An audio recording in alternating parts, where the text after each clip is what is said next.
Olá, está começando agora mais um Questão de Opinião, podcast do grupo Opinião CE. A gente discute aqui sempre temas relacionados à política, à economia e tudo que interessa ao Ceará.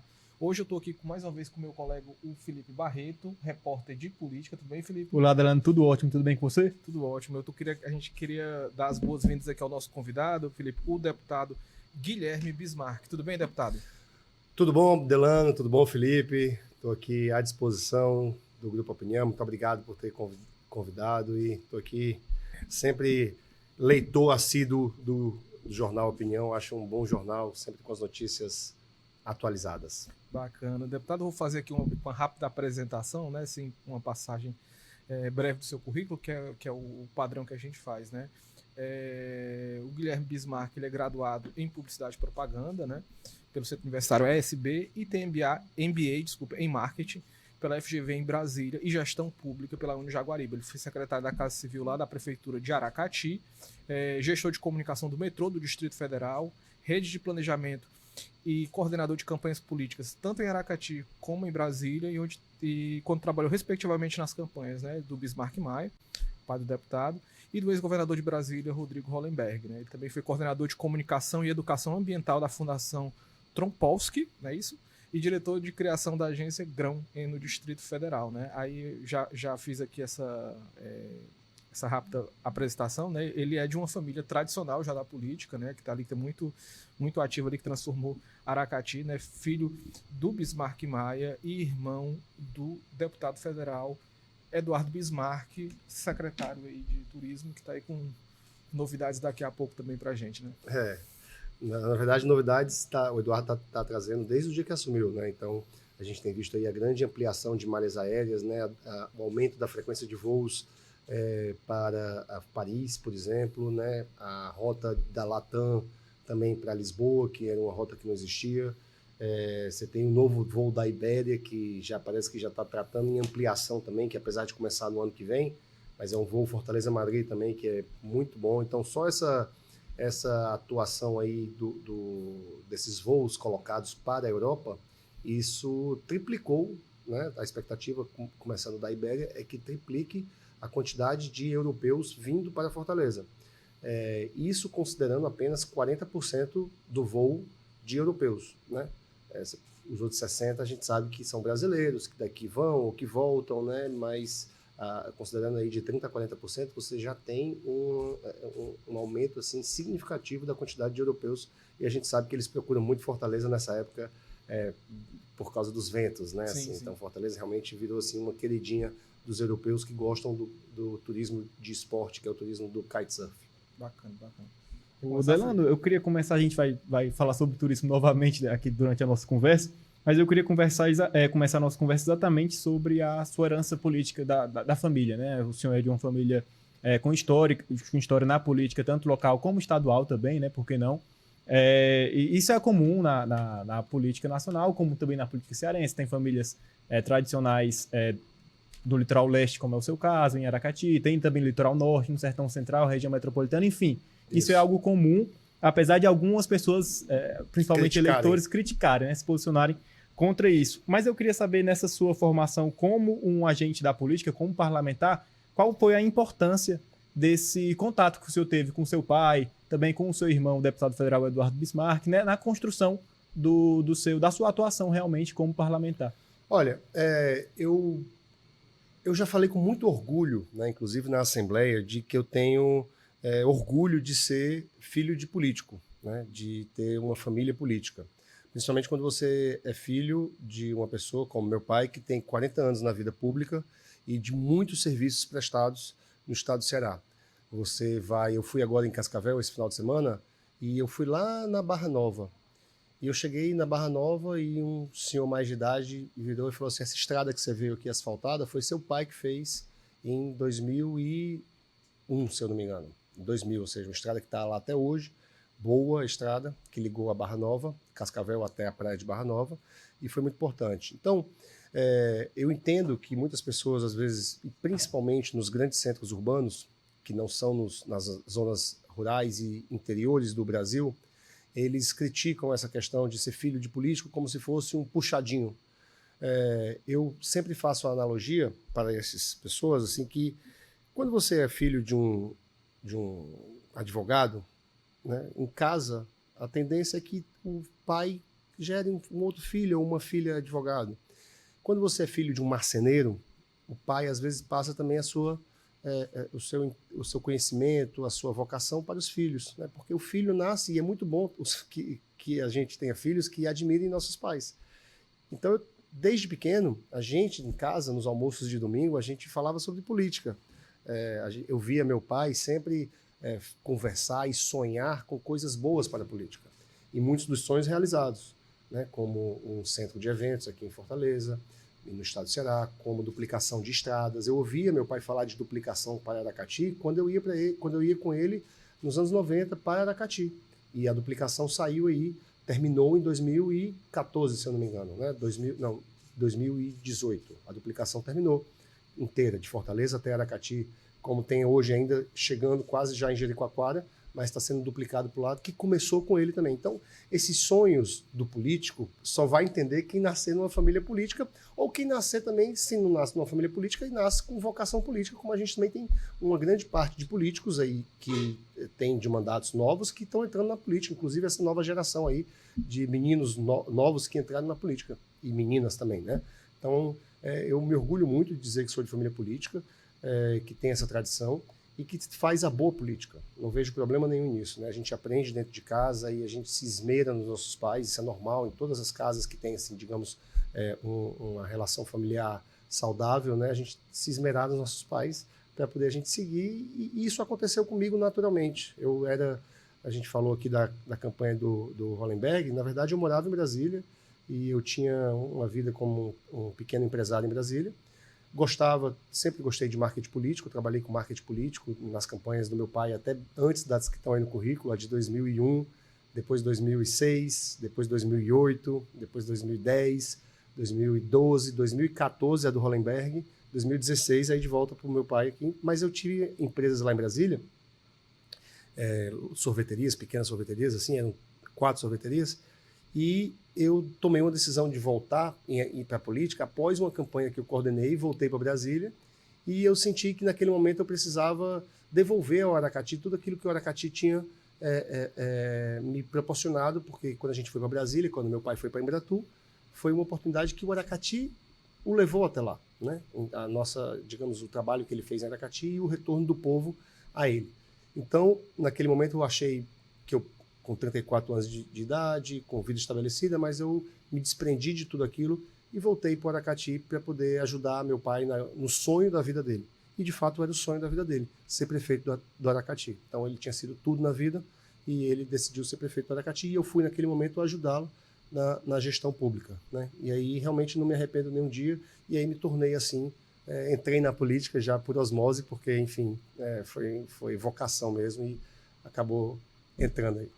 Deputado, você faz parte de uma geração de políticos também, que a gente falou dessa questão dessa ligação familiar, mas que a gente tem visto muito de um perfil hoje de políticos, sobretudo políticos jovens, que eles têm entrado na vida pública muito capacitados, né? Tecnicamente, a gente geralmente tem passado ali pela universidade, você vê que tem uma turma aí que tá gostando, tá vindo menos dessa vida orgânica da administração, como em outro tempo, e tá passando mais, tem mais esse histórico de preparos em outras áreas. Inclusive você passou aí pela iniciativa privada, como empreendimento, tudo assim. Isso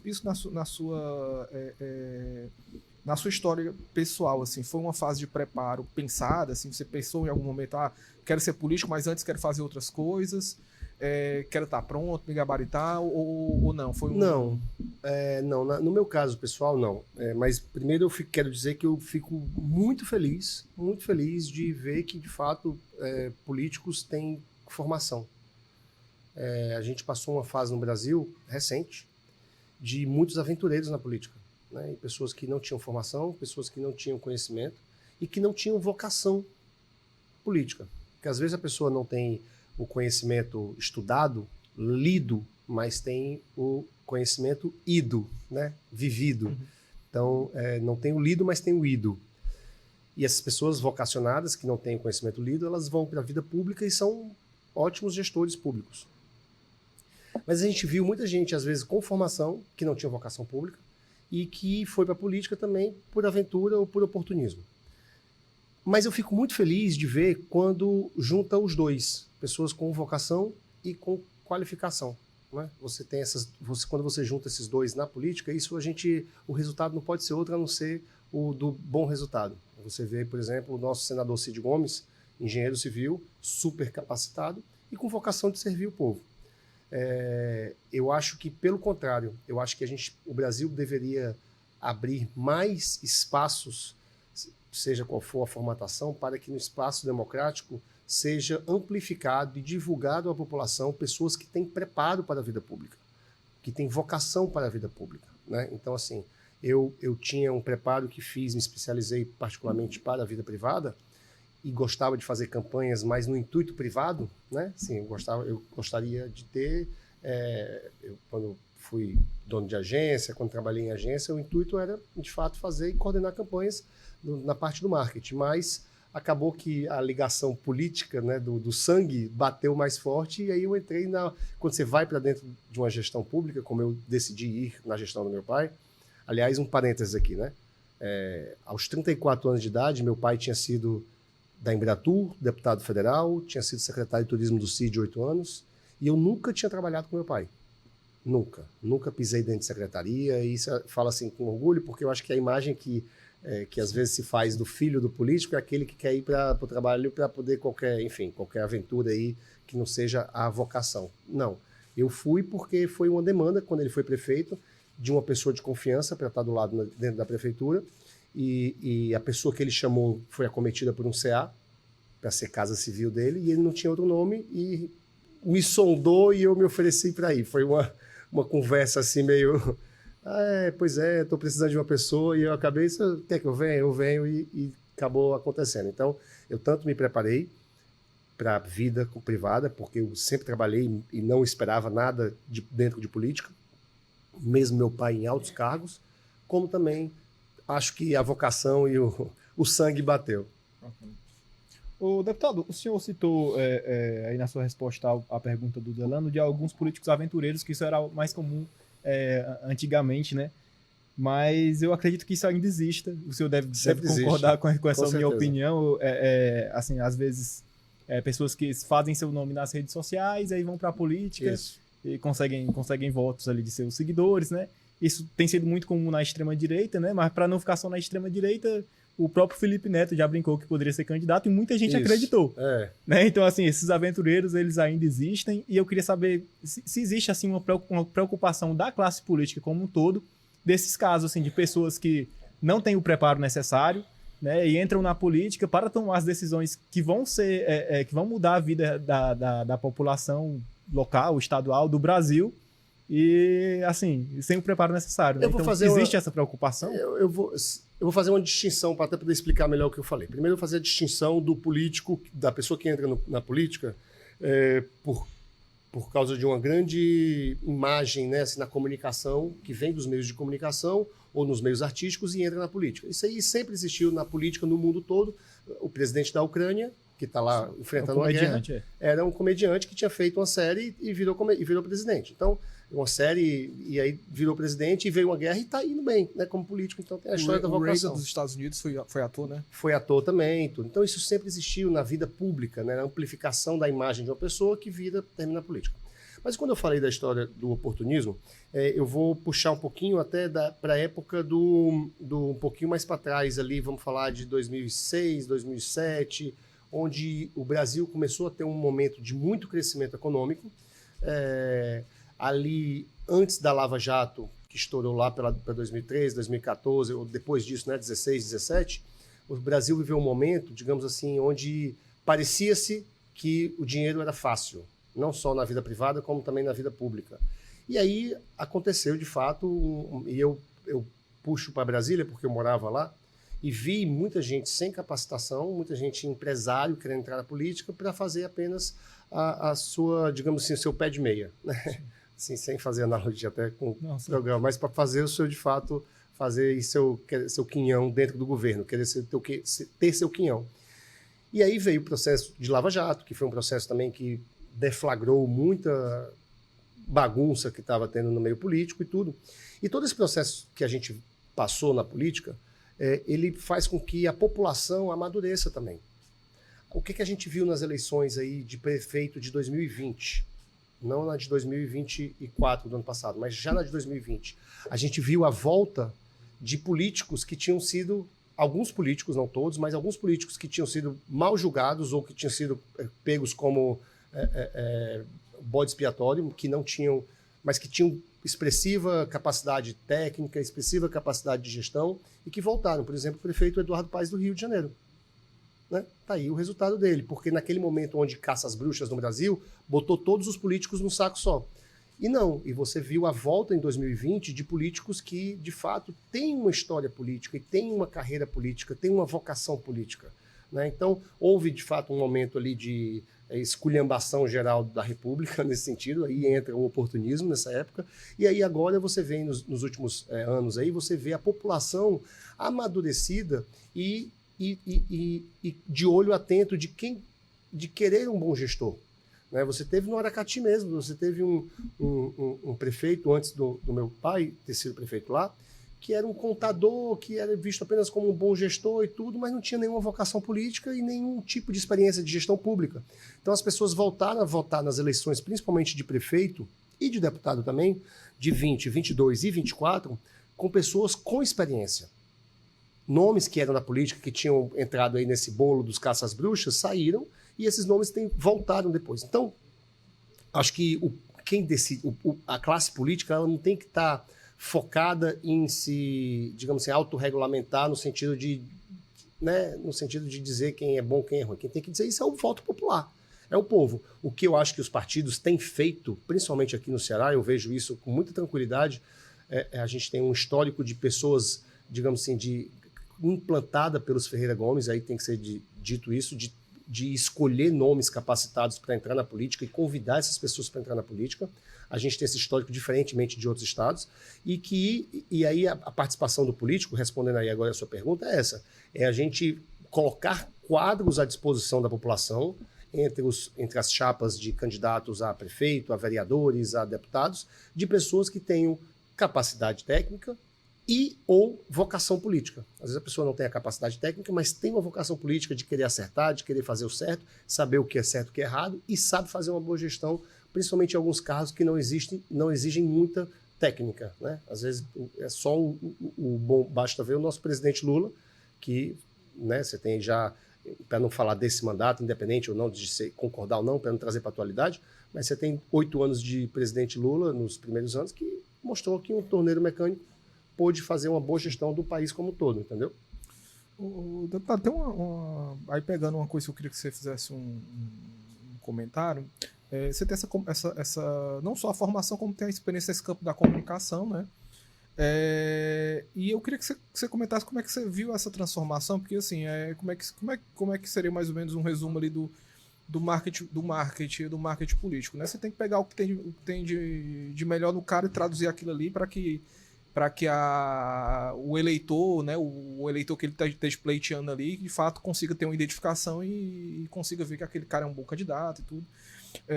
Mais ou menos isso. Aí você entrou hoje num campo da comunicação de que da invenção, da mentira, e assim, acho que até diferente do que se tinha antigamente, dessa questão da calúnia e tudo assim.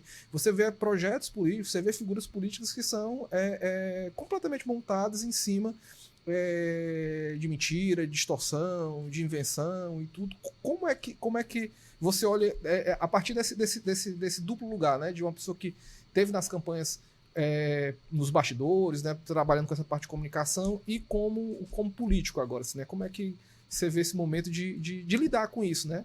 Bom, eu sempre falo que a comunicação, ela não é nem um começo nem um fim. As pessoas falam assim, a comunicação vai mudar uma pessoa, a gente vai mudar um produto. Não vai. A comunicação, ela é um meio. Nós da comunicação, nós somos um meio. Então você pode ter um candidato que ele tem vários problemas, você na comunicação, problemas de comunicação que eu quero citar, ou enfim, de imagem, que a gente tenta mudar, mas se ele não mudar, né, não adianta a gente fazer tudo e ele não vai mudar. Então, eu sempre acho que toda a comunicação que ela é posta, ela é a cara do candidato. Então, o candidato, ele é o primeiro responsável por toda aquela imagem que ele produz ou que a sua equipe produz. A mentira, como você está falando de mentira, de fake news e tudo, é comum, linguagem popular, que a mentira ela não se sustenta por muito tempo. Você pode enganar a poucos por pouco tempo, mas não muitos por muito tempo, alguma coisa, né? Tem um dialeto popular que se fala muito bem isso. Então a mentira ela não se sustenta por muito tempo. E aí eu vou para o processo de comunicação, de amplificação da comunicação de redes sociais, né? Então você realmente, quando você bota vários canais e cada um com a possibilidade de fazer sua comunicação, você também tem um lado que é o lado do eleitor, que é o lado do espectador, que está aprendendo a lidar com aquela quantidade de novas informações. Então a gente já vê aí no Brasil e no mundo todo um processo de amadurecimento novamente das pessoas, de entender que muito que ela vê na rede social não é verdade. E as pessoas na rede social estão começando a ser julgadas pelos meios jurídicos para poder dizer que você não pode fazer o que você quiser na rede social.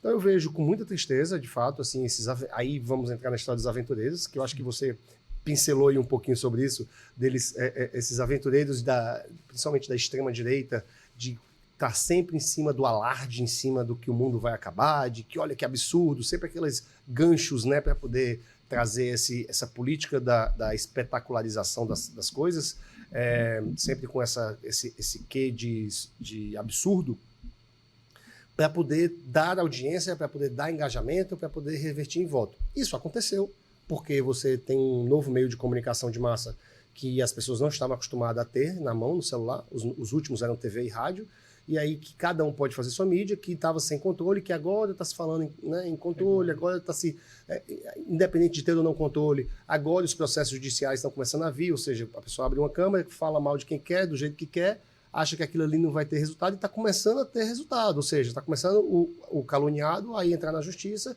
e as decisões estão vindo, né? E eles falam que é censura, né? E eles falam que é censura, então não é bem assim, então você não pode ir aqui no Grupo Opinião, chegar e falar e bater em quem você quiser, porque é só porque é um meio de comunicação. Não, você tem a responsabilidade com a ética, com a informação, com tudo. E muitas pessoas acharam que não tinham que ter essas responsabilidades, entraram nessa política da espetacularização das coisas, né?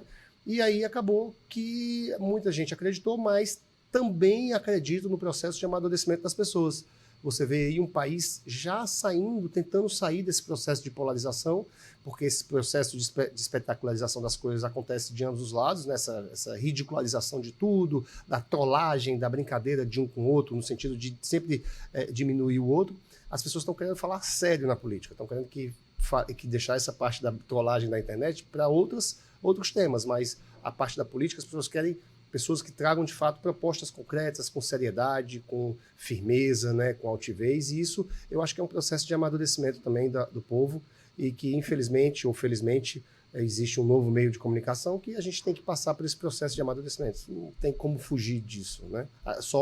Pelo contrário, a gente tem que se preocupar em educar as pessoas. A gente está vendo aí o nascimento de inteligências artificiais, que é um novo mundo, praticamente, assim, que a gente vai viver já ano que vem, já, né? De novos vídeos super, ultra realistas, né? Que é um outro problema que a gente vai enfrentar agora em breve. Eu queria agora, deputado, partir para a política municipal, política local em Aracati, né?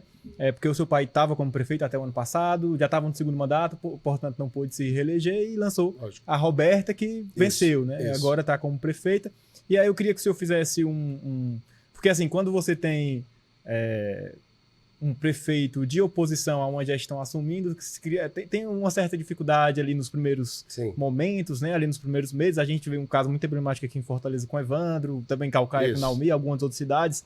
Mas quando um candidato, exatamente, é continuidade a uma gestão, tem uma certa facilidade ali de comunicação. Então, acredito que as coisas devam estar avançando em Aracati. Eu queria que o senhor falasse exatamente sobre isso. O que é que o senhor destaca como, assim, os principais pontos que têm sido assim, desse início de mandato da Roberta lá na cidade, o que ela tem se prestado a fazer para o município e melhorar em algumas áreas, alguns setores. O que é que o senhor destacaria assim, nesse balanço inicial do governo dela? Eu vou só discordar um pouquinho de você, porque eu acho que são dificuldades diferentes, né? Pelo contrário, tem gente que é aquela história do copo meio cheio e meio vazio. Sim. Quando você é opositor e você entra, você está sendo... As pessoas optaram por mudança. Então você tem uma certa liberdade e uma carta branca para poder você ficar aqui, guardar, não ter que fazer muita coisa, e as pessoas, não, então mudança ele está trabalhando para dar resultado daqui a um ano. As pessoas têm esse tipo de expectativa. Quando é uma política de continuidade, né, quando você vem de 8 anos de uma gestão, né, que ela começou também com muitos problemas, porque era de oposição, mas ela foi crescendo e chegou no nível de muita entrega, né, no final, obviamente, no final da gestão, e acaba que as pessoas cobram isso de um novo candidato que é de continuidade. Então, assim, a população cobrou a Roberta, por exemplo, muitas entregas no começo de um mandato, que é natural que ela troque equipe, até para dar uma oxigenada, é natural que ela reorganize a casa, que ela comece a fazer ali seus planejamentos e projetos para poder licitar e começar a fazer obra do que ela pensa para a cidade, né? Então, assim, eu acho que ela também tem políticas de continuidade, são também bastante difíceis de serem colocadas para poder você suceder, principalmente quando você tem um grande gestor, né? O Camilo, no início do governo do Camilo, quem tiver uma memóriazinha vai lembrar que foi difícil para ele começar a entregar o que o Cid vinha. O Cid terminou o mandato entregando, né? O Cid começou ali com aquela dificuldade, aí veio, aí se reelegeu também, né? Ali, mas quando terminou o mandato, terminou com aprovação lá em cima, com muitas entregas, tanto que elegeu o Camilo, e o Camilo, nos 2 primeiros anos ali, segurou para poder terminar como terminou muito bem. E o Eumano a mesma coisa, sucedeu o Camilo, também não é fácil, passou 2 anos ali trabalhando, digamos, para dentro, para poder agora estar com muitas entregas, como de fato está fazendo. Então a Roberta, eu acho que ela está nesse tempo dela, e a população tem compreendido isso. Mas eu acho que mesmo assim ela tem conseguido uma série de grandes feitos, né, principalmente no que tange, digamos assim, as pessoas ter um olhar mais carinhoso com as pessoas, né? Que quando você tem uma política mais de entrega, como a gente precisou reconstruir uma cidade, a Roberta ela vem com ações, né, na política com crianças autistas, com as mães, com as mulheres, né? Então assim, ela está com ações muito importantes e impactantes nesse aspecto, né? Nós temos grandes escolas, construímos 42 areninhas, reformamos todas as escolas, 100% das salas climatizadas, e aí ela está entrando nesse outro lado, né? Assim, como é que está a criança lá dentro, que a gente já tinha dado também tablet, uniforme e tudo, mas ela tem melhorado ainda mais esse olhar atento às pessoas, né? Então, eu acho que ela está indo bem, e também, paralelamente a isso, fazendo seus planejamentos, seus projetos internos, para começar a fazer obra aí no final do ano, começar a licitar e fazer suas obras e suas entregas. Mas eu acho que ela está indo muito bem. A Roberta tem uma coisa que é muito difícil assim na política, né? Aliás, é muito difícil na vida. Ela é trabalhadora 24 horas. Se você ligar para a Roberta 1h30 da manhã, ela te responde. 5h30 da manhã, você manda mensagem, ela te responde. Eu não sei como é que ela consegue isso. Então, ela é extremamente dedicada, trabalhadora, e realmente ela não vai ter erro, né, não. Ali eu acho que ela vai ter um bom mandato. E a gente ajudando também, eu e meu irmão, meu pai, a gente está o tempo todo em contato com ela. Eu acho que ela vai ter um bom mandato. Ela e a Ana Mello têm um bom mandato para fazer.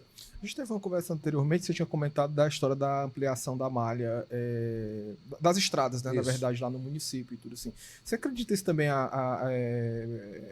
ajuda no caso da gestão? Porque, de certa forma, diminui as distâncias dentro do próprio município, né? A gente sabe que tem canto, às vezes, quando o acesso é ruim, às vezes é o mesmo município, mas você demora muito tempo para chegar e tudo. Qual o impacto você vê nisso na administração do município? Olha, Aracati, antes da gestão Bismarck Maia, tinha por 30 anos apenas 18 quilômetros de asfalto fora da sede. Ou seja, você de Aracati para fora, da sede de Aracati para fora, só tinham 18 quilômetros de asfalto, que ligava justamente Aracati até a praia de Canoa Quebrada, Majorlândia e Quixaba. Quando nós saímos, nós fizemos, a mais esses 18 quilômetros, nós fizemos 220 quilômetros de estradas para os interiores. 220 quilômetros de estrada para os interiores. Isso muda completamente uma cidade. Todo dia as pessoas saem de casa.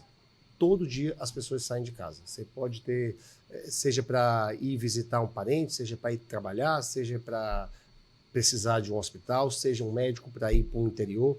Então, todo dia as pessoas se movimentam, né? E quando você tira de uma estrada carroçal, que as pessoas apenas pediam para poder passar a máquina, ou para jogar entulho, como se diz, né, no interior, para tirar os buracos. Em época de chuvas, os interiores ficavam totalmente ilhados, né, porque você chegava às vezes 1h30 para ir do Aracati até o distrito do Giral, por exemplo.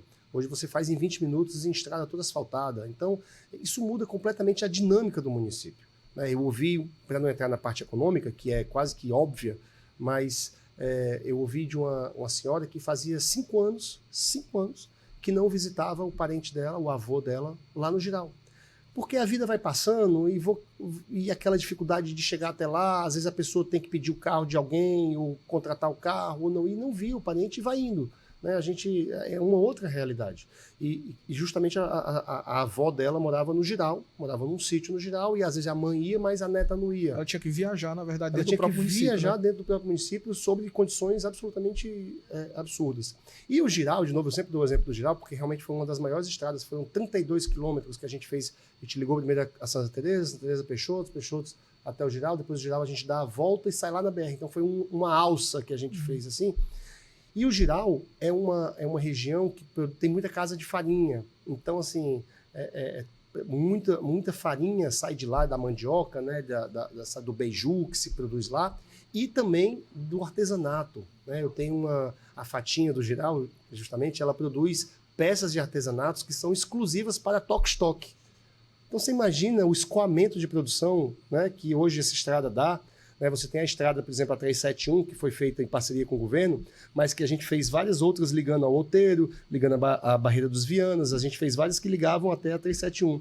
Hoje você tem uma fábrica de ração, você tem uma fábrica que não é uma fábrica, na verdade, são tanques de tilápia, você tem uma agricultura que é um beneficiamento da acerola verde, que vende para o exterior, com vitamina, que é a maior base de vitamina C do mundo hoje é a acerola verde. Então a gente tem lá Isaac 16, que sim, todas essas 3 que eu citei agora, pro lado de cá, da região sul, essa região das Lagoas, a região sul, foi implantada depois das estradas. Então eu sou um extremo defensor de asfaltamento de estradas vicinais dentro de municípios, mais até do que estradas que ligam municípios a municípios. Né? Até porque às vezes estradas que ligam município a município, elas já têm suas ligações, às vezes um pouco mais longas ou não, mas já tem suas ligações e, digamos, seus terrenos valorizados, né? Porque, enfim, já ligam grandes massas de populações, né? 20 mil com 20 mil pessoas, 30 mil com 30 mil pessoas, né? De municípios pequenos. Mas quando você liga 30 mil pessoas aqui da sede desse município a um distrito que tem 5, 6 mil pessoas, a outro distrito, ou entre distritos, você você democratiza o crescimento igual da região. Você não adensa o crescimento apenas na beira de uma rodovia, de uma grande rodovia de 50 quilômetros. Quando você faz pequenas estradas de 5, 10, 15 quilômetros, ligando as sedes dos municípios, e você faz várias dessas dentro do município, seja o governo municipal fazendo, seja em parceria com o governo estadual, você democratiza igualmente o crescimento econômico dos pequenos dentro dos municípios. Né? E todos os estudos que tem de sociedades desenvolvidas, quanto mais tem um pequeno negócio no seu estado, no seu município ou no seu país, mais desenvolvido é aquela sociedade. Né? Isso é um estudo muito claro, porque mais desenvolvidos são as pessoas que têm que lidar com fornecedor, que têm que lidar com cálculos matemáticos, com funcionários, com emprego. Você gera emprego perto das casas das pessoas, nos interiores, não faz com que as pessoas tenham que se deslocar para os grandes centros. Então você democratiza o crescimento. Então eu sou um extremo defensor de estradas vicinais, como a gente fez lá no Aracati e que eu presencio hoje lá no Aracati, um crescimento muito democrático em todos os distritos, 180 distritos do Aracati também. Eu queria continuar nesse ponto, deputado, porque eu lembro que o senhor fez, inclusive, uma declaração sobre isso na Assembleia, né, na semana passada. Isso. E eu queria saber como está a aceitação dentro do governo, não só do Estado, porque, como o senhor lembrou, isso depende também das prefeituras, isso. Né, de como está a aceitação de todo esse grupo político, da importância, na verdade, desse tema realmente para o desenvolvimento daquela própria cidade, da região e, consequentemente, do Estado. Assim, o senhor tem ouvido de outros deputados, ou talvez até de integrantes do governo humano, ou de prefeituras a qual o senhor é aliado, de que eles vão promover melhorias nessa questão das estradas vicinais? Tenho sim. A gente já viu agora a inauguração de uma importante estrada lá em Granja, do município do nosso presidente Romeu Aldigueri, que o Romeu foi lá, que foi junto com o governador, que liga Granja a um distrito distante, se eu não me engano, o distrito que eu não me veio a cabeça agora, mas é de Granja a sede do distrito. E era uma estrada grande, era uma estrada acho que de 40 quilômetros, né? Então, assim, é uma estrada que realmente você imagina o beneficiamento que é para um distrito que está a 40 quilômetros da sua sede. Então, nós temos, por exemplo, também lá em Aracati o distrito das Cajazeiras, que está mais ou menos a essa distância também da sede do município de Aracati. Mas eu tenho ouvido, sim, falar já que isso está uma força, principalmente entre os prefeitos. Lá na minha região, por exemplo, eu tenho o prefeito Cleiton de Capuí, que está numa luta comigo agora, ele veio atrás de mim, porque eu já defendo essa estrada há muito tempo. A gente ligou no Aracati, a gente saiu lá, a última praia era Quixaba, a gente ligou de Quixaba até a última praia de Aracati, que é Retirinho, 8 quilômetros de estrada por dentro. Não existia essa estrada. Foi, literalmente, a gente abriu no meio dos matos, como diz, né? Porque antes você tinha que dar a volta, voltar para a BR para poder entrar para essas praias. Eram quase que 50 quilômetros essa volta. Agora você faz em 8. Então eu já estou no limite aqui da fronteira com o Icapuí. E eu tenho pedido ao governador, e o governador tem sinalizado positivamente, e o prefeito agora novo que entrou, o prefeito Cleiton também entrou nessa briga aí, nesse pedido, de ligar o Aracati aqui pela praia até o primeiro ponto de asfalto em Icapuí, que é Ponta Grossa. Então faltam 9 quilômetros para essa ligação. Então você vai vir de todas as praias ali do litoral do Icapuí, por dentro da Estrada da Natureza, chegando em Canoa Quebrada, né? Então olha que desenvolvimento que a gente pode dar para a região, né? Você tem uma estrada, por exemplo, também que também os vereadores, principalmente lá de Jaguaruana, me pedem muito, que como a gente ligou também até aqui, até Barreiro dos Vianas, né, que é o último distrito aqui embaixo de Aracati, que eles querem que a gente peça para o governador pelo lado de cá, e eu tenho pedido também pelo lado de cá do rio, porque Jaguaruana está do lado de cá do Rio Jaguaribe, pelo outro lado do Rio Jaguaribe, a ligação passando ali de Barreiro dos Vianas em Aracati, indo para o Jiqui, São José do Lagamar, Antonópolis, sai lá na 263, que já sai aqui em Jaguaruana, porque tem o acesso por cima do rio. Então, eu tenho visto realmente esse movimento, pelo menos na nossa região, em Russas, né, o prefeito de Russas pede muito a ligação entre municípios, ele já tem, entre Russas e Jaguaruana, ele pede muito essa estrada, e eu tenho também pedido ao governador, porque para sair de Russas para Jaguaruana, você faz um L, e tem uma estrada por dentro que você chega em Jaguaruana. Então, é uma estrada pequena que se assemelha a uma estrada vicinal, apesar de ligar municípios entre si, mas, na verdade, você tem toda a volta que você está diminuindo e encurtando distâncias. Então, essas são estradas que, de fato, beneficiam a economia da região. O distrito, se eu não me engano, acho que é Antonópolis, lá de Granja, que liga o distrito de Antonópolis até a sede do município de Granja. Então, eu tenho visto essa reverberação. Não é uma coisa nova, a gente tem que lembrar do projeto Ceará de Ponta a Ponta do governador Camilo, a gente tem que lembrar dos inúmeros estradas novas que o CID fez, de duplicação da CE 040, de tudo. Então, eu sou a favor realmente do desenvolvimento, que a gente busque o crescimento mais acentuado através das estradas. Eu acho que a estrada ela abre caminho, principalmente quando você fala de estradas menores e vicinais. Repetindo, se você faz uma grande estrada, você adensa o desenvolvimento na beira dessa estrada. Quando você faz pequenas estradas pulverizadas em todo o município ou em todo o estado, você democratiza o crescimento de todas as regiões. Isso é curioso, deputado, que é uma crítica comum que as prefeituras ouvem, né, que os gestores municipais ouvem, que é essa certa desatenção que muitas vezes se tem com os distritos, né? As pessoas acham que tem muita... no interior tem muita essa crítica, né? Assim, tudo vai para a sede e quem está nos distritos... E aí quando você faz essa redução aí redução mesmo de tempo, de espaço, sim, né? Assim, eu queria que você falasse em relação a isso, né? A gente já falou da questão de economia, né? E você deu alguns exemplos dessa questão, por exemplo, até de fábricas e tudo, né? Que aí a gente sabe que se traduz em empregos numa localidade pequena, tem um impacto ainda maior se a gente pensar num grande centro. E como é que fica essa parte, por exemplo, de turismo, né? E falando ali de Aracati, que é um município que tem isso, né? Como é que isso impacta o turismo e qual é o cuidado que se tem para que, de fato, o turismo é aquela coisa, sempre é aquela faca de dois gumes. Você tem que ter cuidado também para não ser uma coisa baldear, no baldear, né? Não estragar, né? No baldear, como a gente fala. Uhum. Eu vou sair da questão do litoral, porque é muito fácil a gente falar de estradas ali para o litoral, que é onde tem uma grande especulação imobiliária e tudo. Eu vou para a parte do interior. Quando você fala em pequenas estradas, e aí eu citei uma fábrica, de fato, fábrica de ração e os grandes tanques de tilápia lá da Fazenda Santa Teresa, lá em Aracati, eu vou para dar o exemplo de uma pequena mercearia. Quando você tem um distrito, né? Quando você tem o distrito, por exemplo, ali do Cajueiro, em Aracati, que fica a 2,5 km da sede do município. A gente fez a estrada até lá. E pavimentou a sede não é só levar a estrada, né? Você tem que pavimentar dentro da comunidade também, levar uma praça, levar qualidade de vida ali para aquelas pessoas. Você também dá oportunidade dos pequenos negócios, né? Uma pessoa que ela, às vezes, é da região, que vai todo dia trabalhar ou abrir um negócio, ela quer abrir um negócio onde tem gente, né? Então ela quer abrir às vezes na sede do município. Mas se ela chega lá naquela sua comunidade e ela monta uma mercearia, monta uma padaria, monta uma farmácia, onde ela consegue fazer com que o fornecedor dela vá entregar, vá buscar, ela tem um acesso fácil, 2,5 km, hein? Ela com certeza ela tem mais segurança para investir naquele lugar, né? Eu não falei aqui, mas existe estudos que provam que as pessoas têm voltado para os interiores, de desurbanização das cidades, né? As pessoas têm saído dos grandes centros e buscado voltar a morar nos interiores. E muitas dessas pessoas têm ido para os interiores mesmo, não na sede do município, têm buscado o sítio, a fazenda, a 10, 15, 20 quilômetros da sede de um município.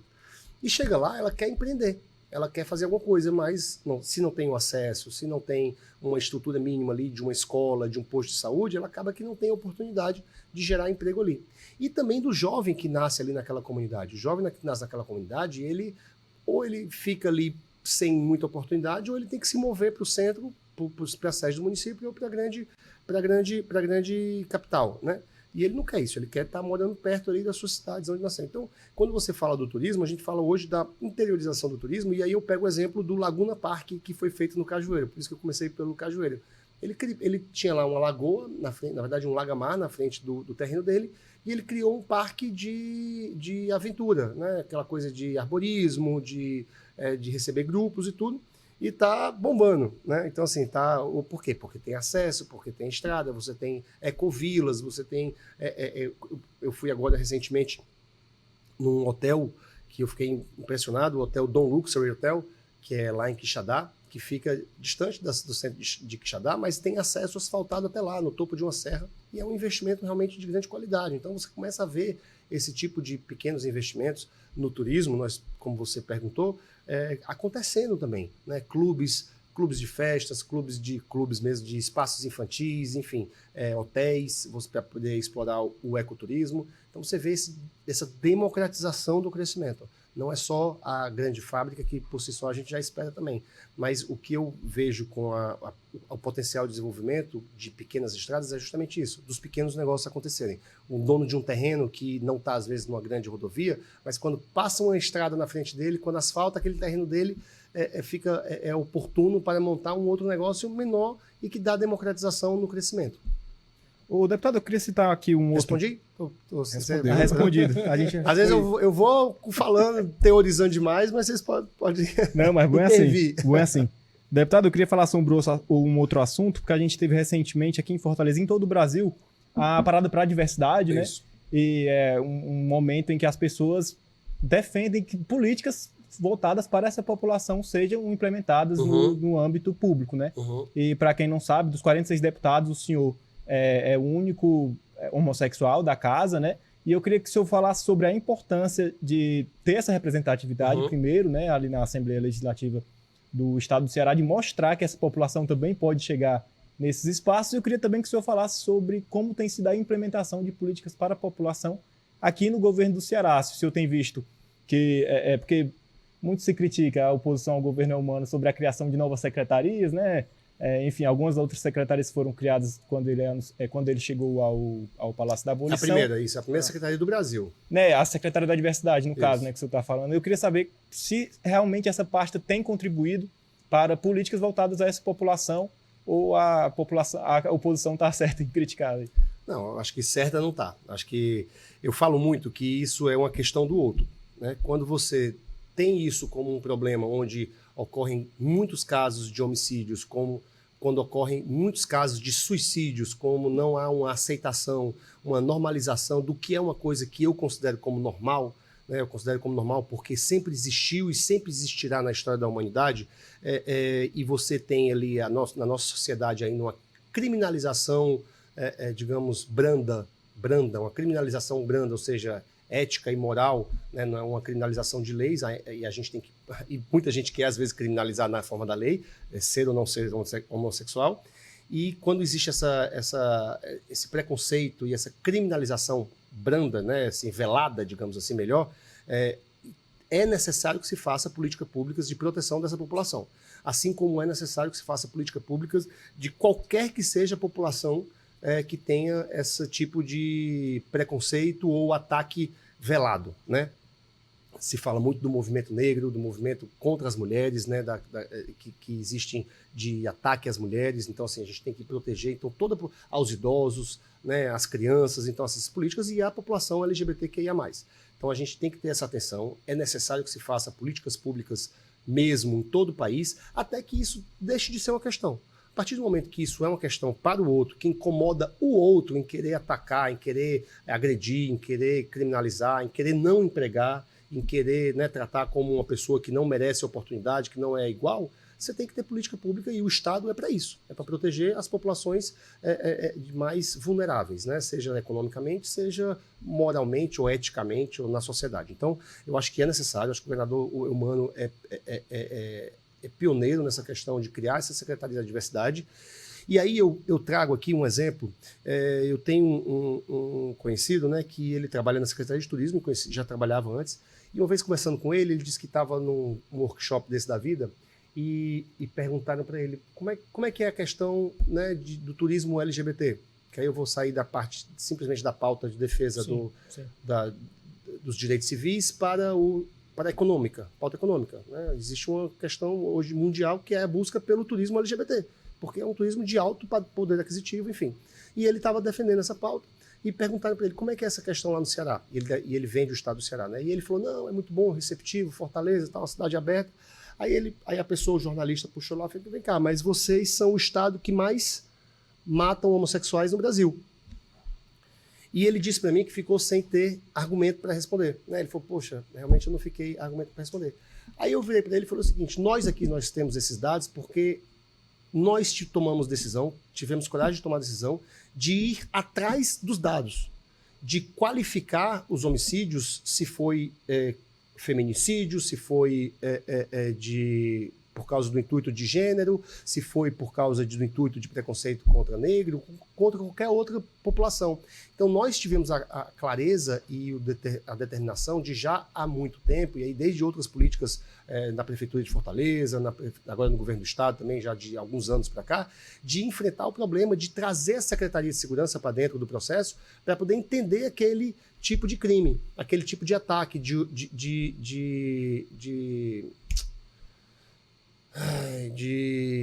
feminicídio, me fugiu a palavra também, quando é o crime contra homossexual, você tem o LGBTfobia. Quando você tem o LGBTfobia, quando você tem o crime de LGBTfobia, você tem de fato ali, está mensurado. E aí eu vou para dentro da secretaria da Michele lá, da secretária do nosso governador Eumano, ela tem uma televisão lá onde ela acompanha em tempo real, né, seja pelos tribunais de justiça, ou seja de condenações dos tribunais de justiça, seja pela Secretaria de Segurança Pública, o índice de crimes contra homossexuais em todos os municípios do Ceará. Ela abriu lá Iguatu, ela abriu Tauá, ela abriu Aracati. Ano passado tem um lá. Teve um registro no sistema judiciário, tem um registro na polícia, porque a polícia foi entender qual foi o motivo, a motivação daquele crime. É uma forma de tentar mitigar, né? De mitigar, você entender o problema, você enfrentar o problema e dizer, esse problema existe. Então, eu acredito que não é porque nós somos o que mais mata, pelo contrário, é porque nós temos os dados mais clarificados. Você pode ir para populações em outros estados, em Secretaria de Segurança, não quero citar nenhum outro estado, mas em vários outros estados a gente sabe que às vezes o crime acontece e pronto, é mais um crime.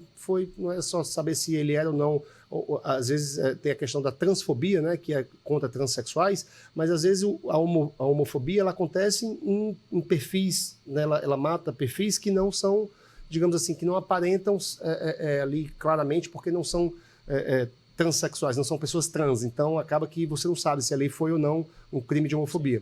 Então eu vejo com muita clareza isso é um problema, como eu disse, do outro, que você vai deixar de ser uma política pública quando quem incomoda justamente a esses que gritam dentro da Assembleia ou dentro de qualquer outro tipo de coisa que não normalizam, que é uma coisa absolutamente normal na minha concepção e na concepção do movimento. Acho que o movimento hoje tem que falar mais, e aí já respondendo também sobre a mim pessoalmente, acho que o movimento hoje tem que falar mais da questão econômica. Nós somos pessoas que pagam impostos, que trabalham, que nós temos que trabalhar, falar e ocupar cada vez mais espaços. eu por si só sou a representatividade, a gente ocupar espaços de decisão, de poder, seja em empresas privadas, seja em locais públicos, isso por si só já referenda e tem que referendar cada vez mais o movimento, e do tal do pink money, né, que é o dinheiro desse grupo, que é um dinheiro que hoje todos os destinos turísticos que eu conheço, na Bahia, no Rio de Janeiro, está aí o Eduardo Paes novamente citando, fazendo grandes shows para a população LGBT, é um público que hoje fomenta o turismo muito fortemente. Né? Então, assim, as cidades que não acordarem para isso vão ficar para trás de uma segmentação econômica muito forte, de alto poder aquisitivo, de alto grau de qualidade de busca das coisas e que tem se destacado nos seus locais como representatividade. O deputado, você falou eu queria pegar ainda um ponto sobre esse tema. Se discutiu muito aí no ano passado, sobretudo porque teve eleição e tudo, teve até um observatório disso, da questão da violência política de gênero, né? A gente falando mais especificamente da questão das mulheres, a gente viu casos aí já, enfim, é uma triste tradição que a gente tem. O senhor, aí, a partir de uma perspectiva mesmo pessoal, assim, o senhor vê isso contra políticos, né?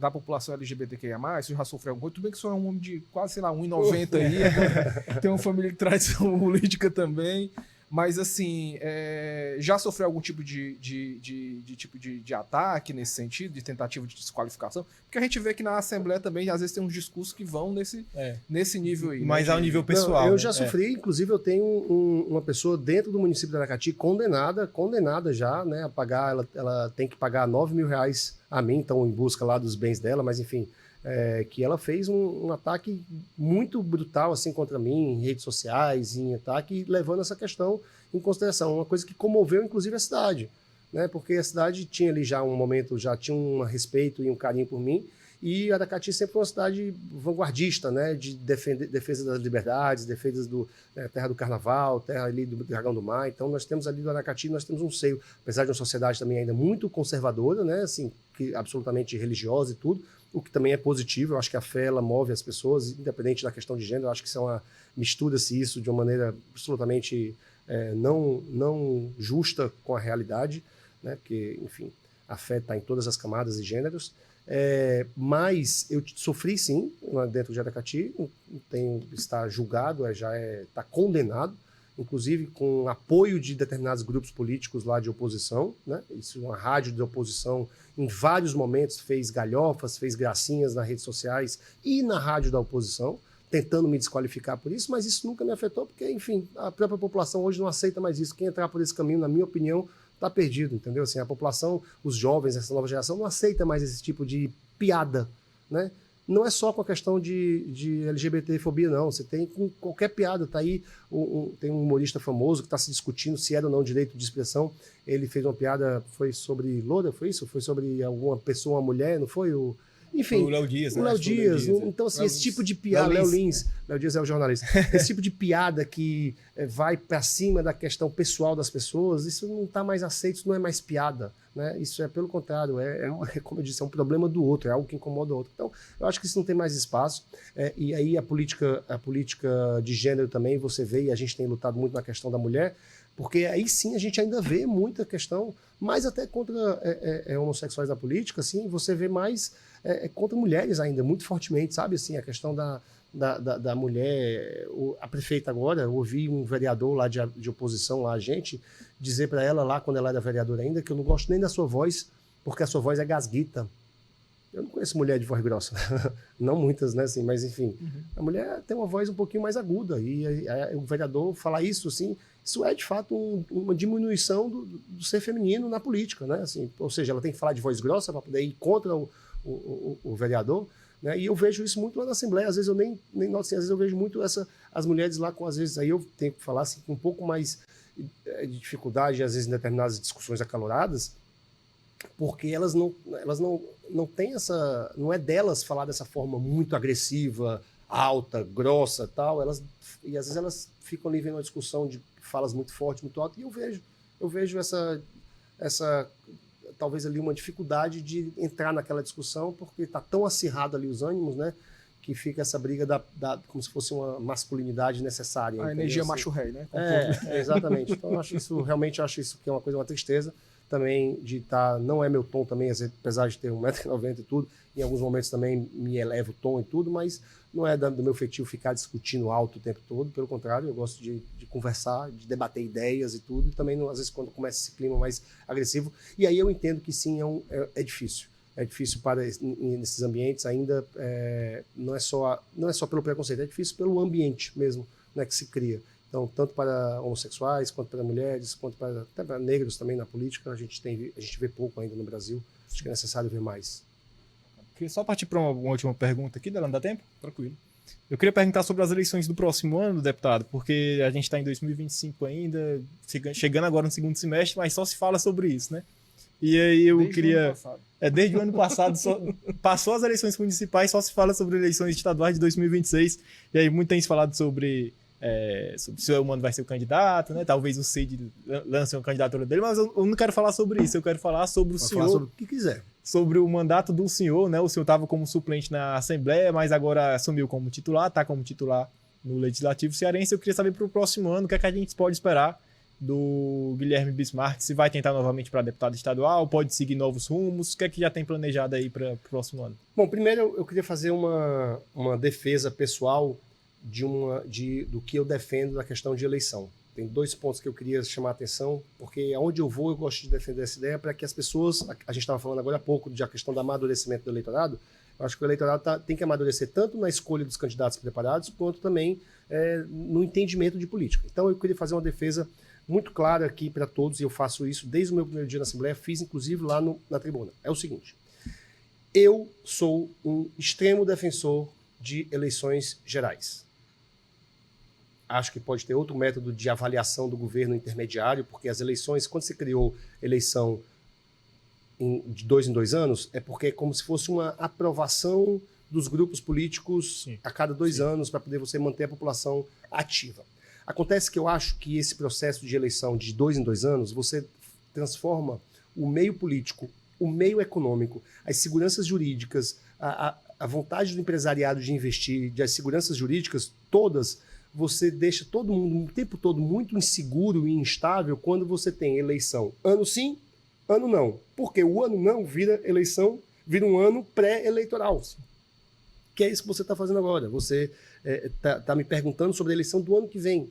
E aí você fica com um ano que teoricamente era para ser um ano para trabalhar, para se falar apenas de projetos, de trabalho e tudo, com esse aquecimento do meio político. E isso, às vezes, no meio, quando é o ano, e eu vou um pouco mais além, quando é o ano de pré-eleição dos anos de prefeito, ou seja, nós estamos na pré-eleição de governador e deputados, mas quando é a pré-eleição, o ano pré-eleição de prefeitos, basta olhar a quantidade de prefeitos caçados pela Câmara, o aquecimento Então, assim, isso é um processo desgastante para a democracia brasileira.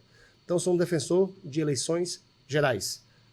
Acaba-se a reeleição, faz-se eleição de 5 em 5 anos e vai todo mundo naquele mesmo bojo. Esse projeto... Que é o projeto que está passando no defendi, já defendo há mais de 4 anos, falei assim que assumi há 2 anos atrás e agora surgiram tive a oportunidade até de falar isso com o Rodrigo Pacheco, ex-presidente do Senado. Ele está como relator? Pessoalmente, tive a oportunidade de falar com ele enquanto presidente. Uma vez o meu irmão, deputado federal, me levou até ele, só nós 3, e a gente conversou e eu tive a oportunidade de falar. Falei assim, pode pautar que eu acho que o Brasil... É uma defesa que eu acho que o Brasil topa, né?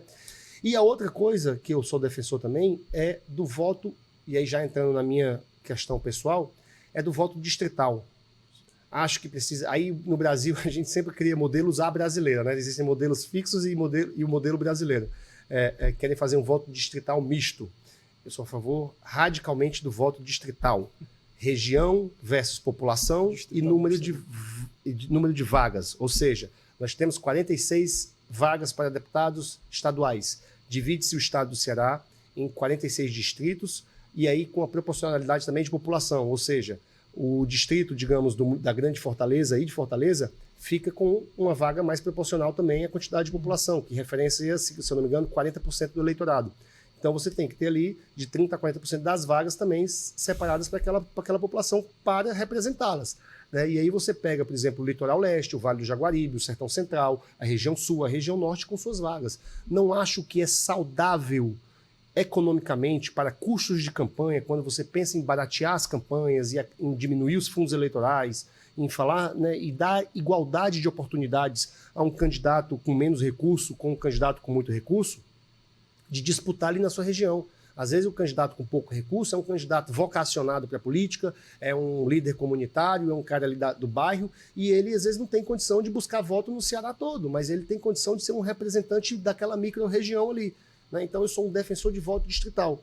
E aí, indo para a minha situação, eu sou sim pré-candidato a deputado estadual novamente, irei pelo partido do PSB, do senador Cid Gomes, né, no grupo do Eumano, defenderei a reeleição do Eumano de Freitas, e estou pré-candidato e estarei, se Deus quiser, candidato, aceito aí pelo partido, e quero ser um deputado, e aí explicando por que eu falei da questão do voto distrital, e quero ser um deputado da região.